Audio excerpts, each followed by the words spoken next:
Well, that sucks. What I don't want to have happen here is I don't want to pick up any antifreeze on my tires.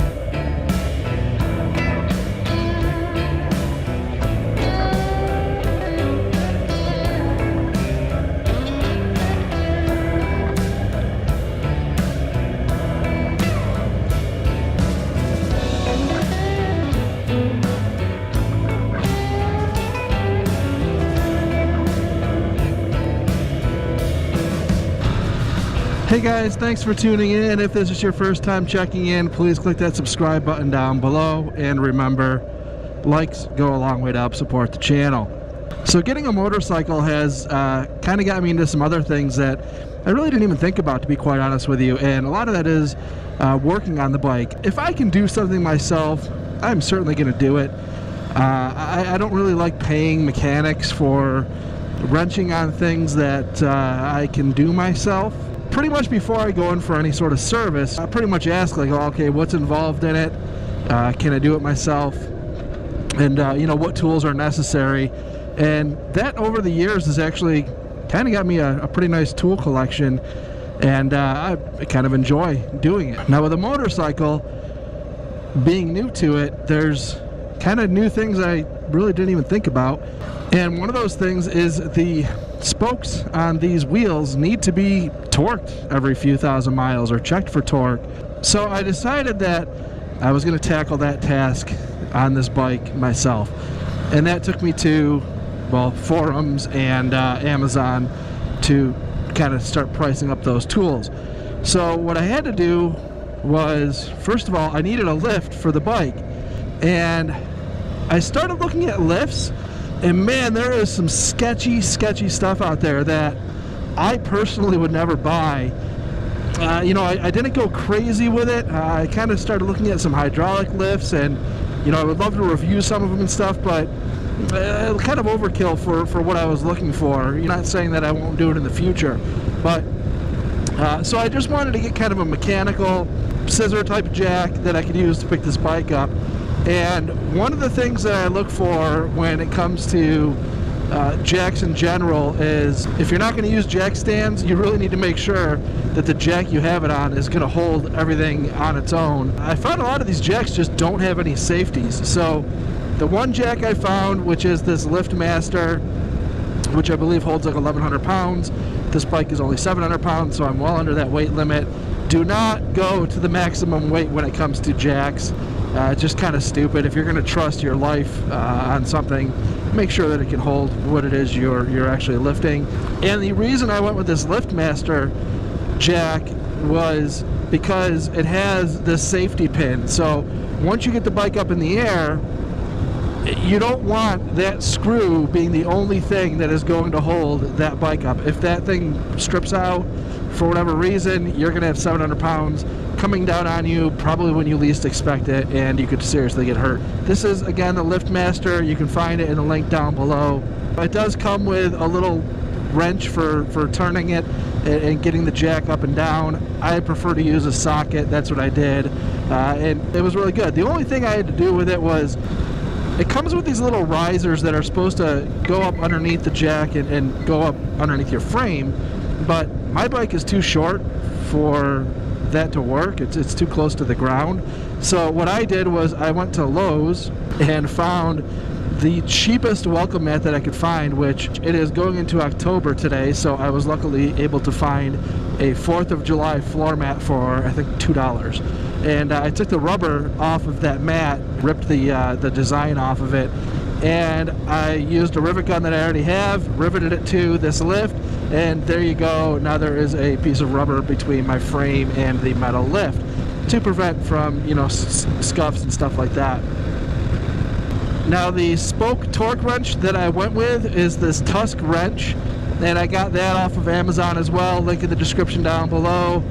I wanted to go with one that had some really good reviews, and this, you know, just kind of looked like it fit the bill, and I ordered it, and it really does. Now, one thing that I found interesting is I was looking on the forums, because the owner's manual or the service manuals don't tell you what size that torque bit that you need, and everything on mine seemed to tell me a 6.2 millimeter, so I actually bought that. and turned out the 6.1 that came in the kit actually worked fine. So I mean, I'll keep the 6.2 just because I bought it and I'm not going to return it for $10. So I have that, but you know, going around and torquing my wheels was not to be you know, overly cocky. It scared the crap out of me, to be honest with you, because the last thing I want to do is pull my wheels out around and have some sort of big problems. So I actually went around like a dummy and loosened my spokes because to be totally honest with you, I wasn't paying attention. And you know, I had a brief panic attack where I was like, oh no, I just screwed my wheels up.